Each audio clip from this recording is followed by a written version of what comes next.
Hi, I'm Alexandria Barker. Welcome back to my channel, and I'm here with my helper Charles, who is going to be asking questions once I'm in channel.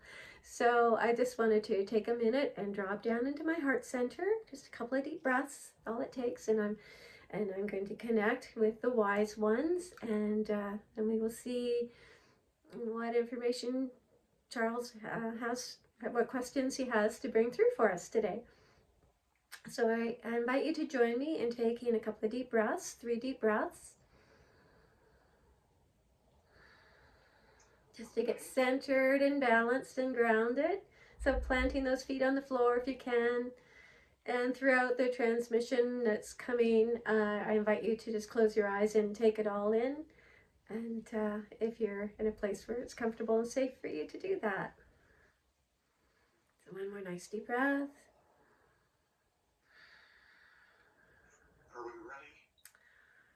Yes, we are so happy and delighted to be here with you today. Our dear friend, thank you for being with us, and we are ready. What question do you have for us today? Okay, how can we distinguish between our inner voice and our ego? Oh, so the question is, how do we distinguish between our inner voice and our ego? You will find this is surprisingly easy when we reveal the formula for knowing this, because it is simply when you are connecting with your inner voice, your higher self, however you like to speak with, call that the part of you that is connected with all that is. That voice is always going to be loving and kind and gentle.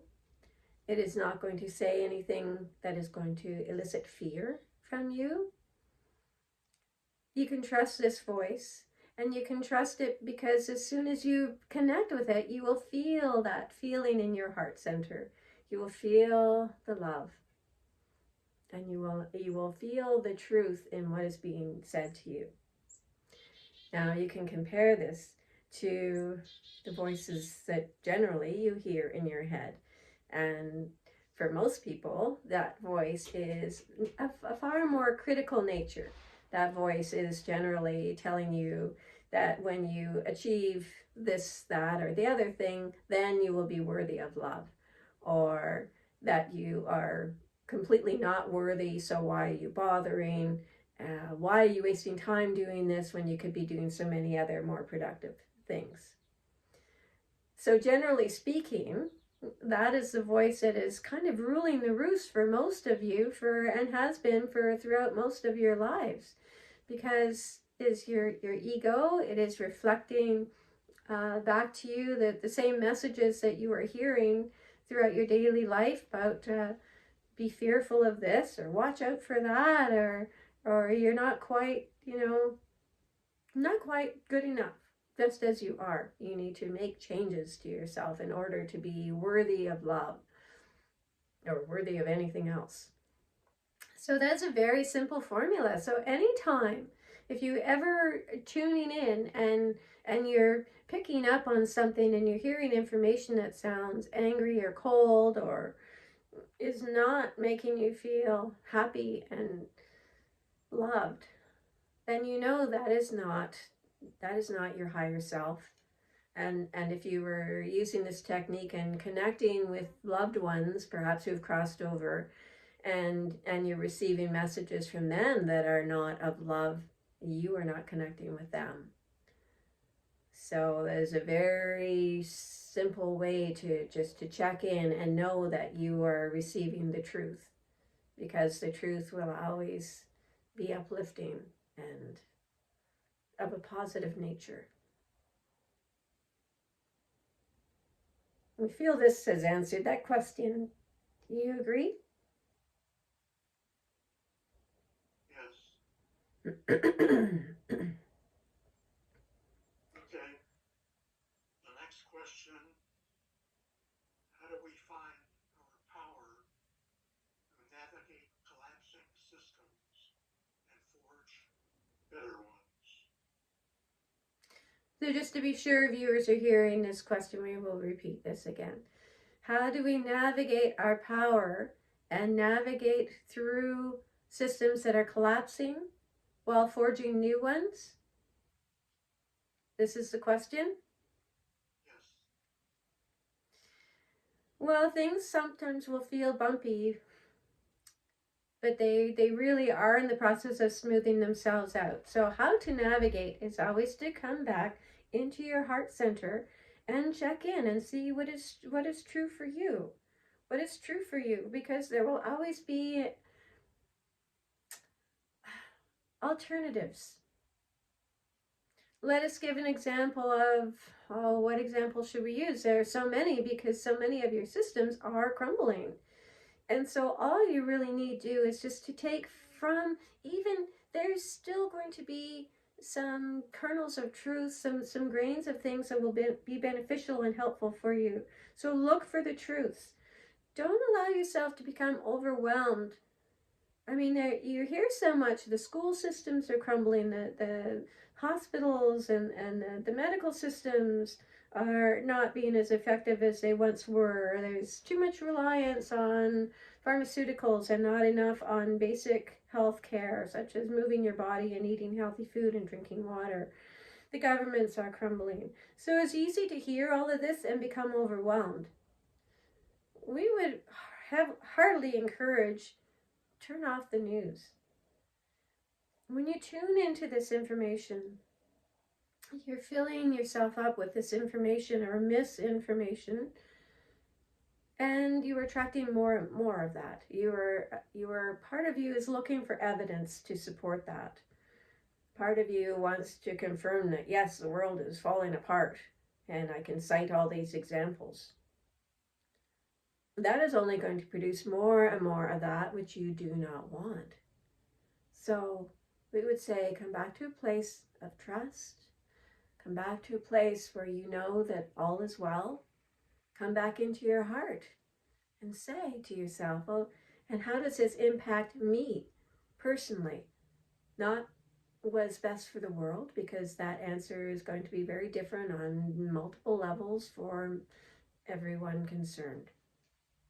So you can address it for yourself.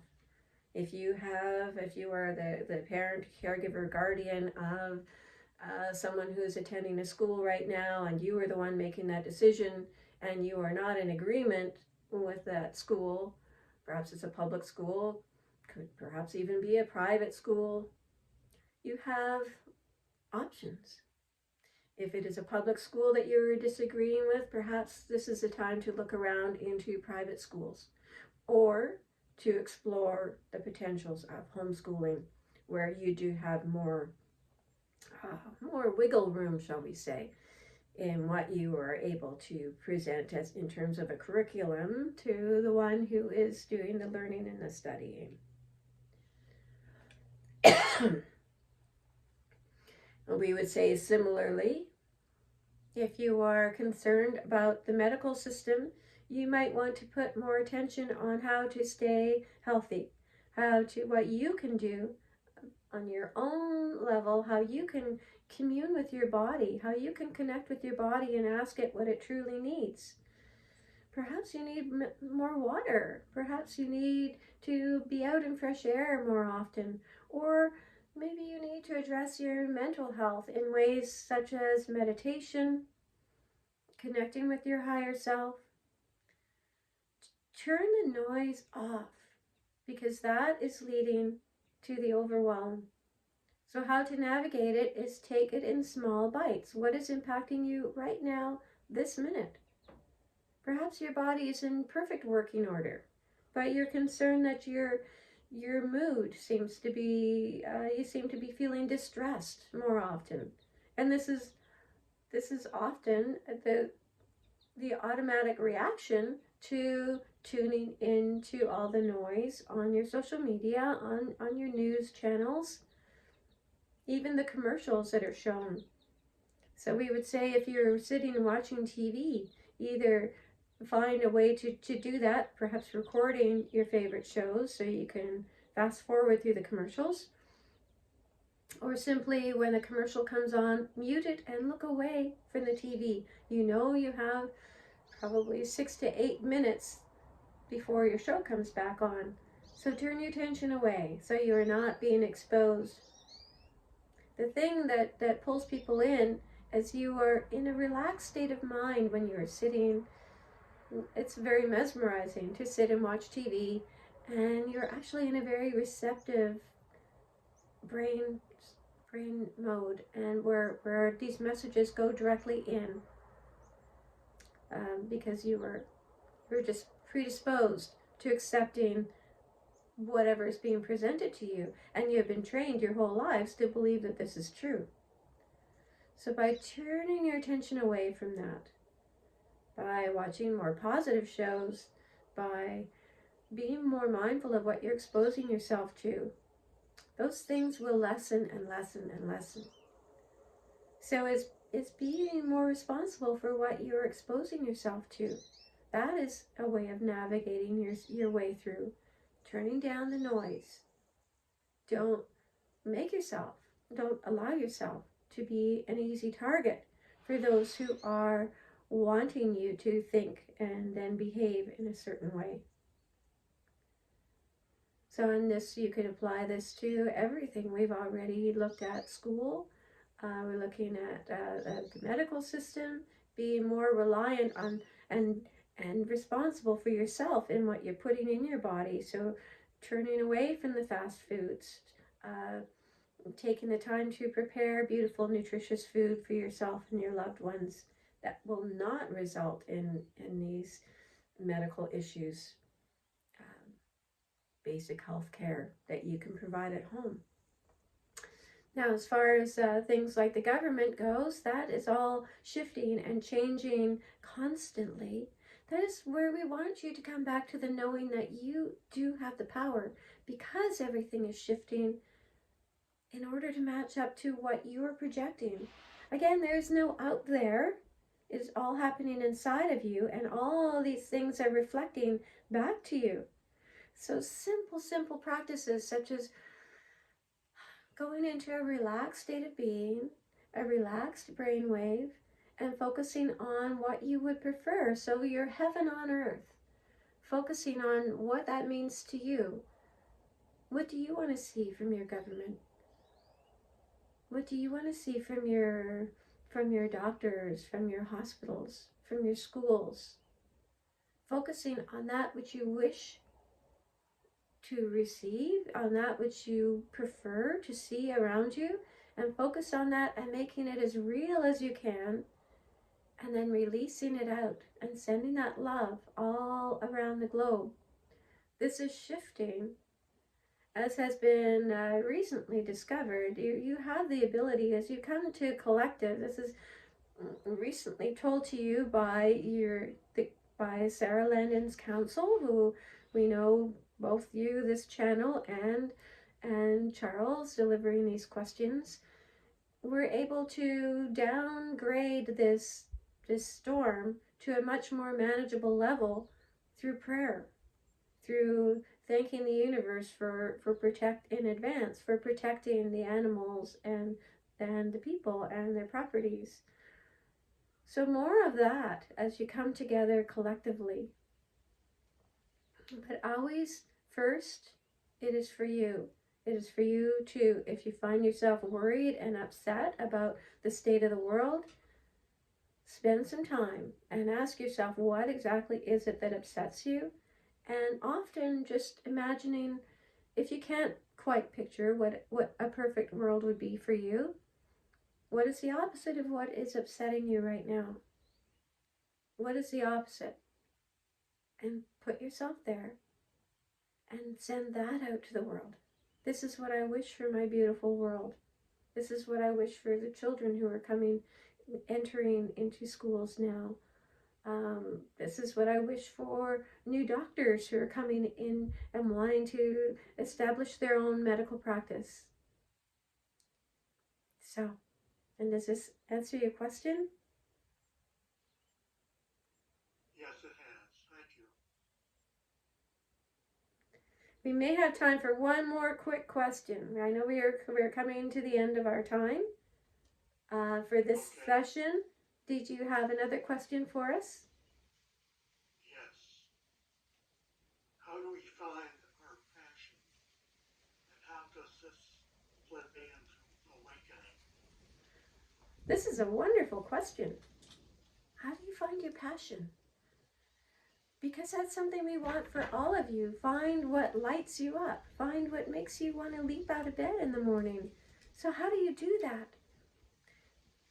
Well, know that those passions were placed in your heart by your higher self, by your oversoul, if you choose to call it that. So it is a part of you. And often a way to find or rediscover that passion is to take yourself back to what lit you up as a child. What did you love to do? What did you love to do? Did you love to put on plays? Would you then perhaps like to write a play as an adult? Did you love to play music and pretend that you were a singer on a stage? Did you maybe grab a pop bottle and pretend it was a microphone and pretend that you were a famous singer? So these will all be clues for you. So we would suggest you sit down, set aside some quiet time, and talk to your inner child a little bit and connect with your inner child.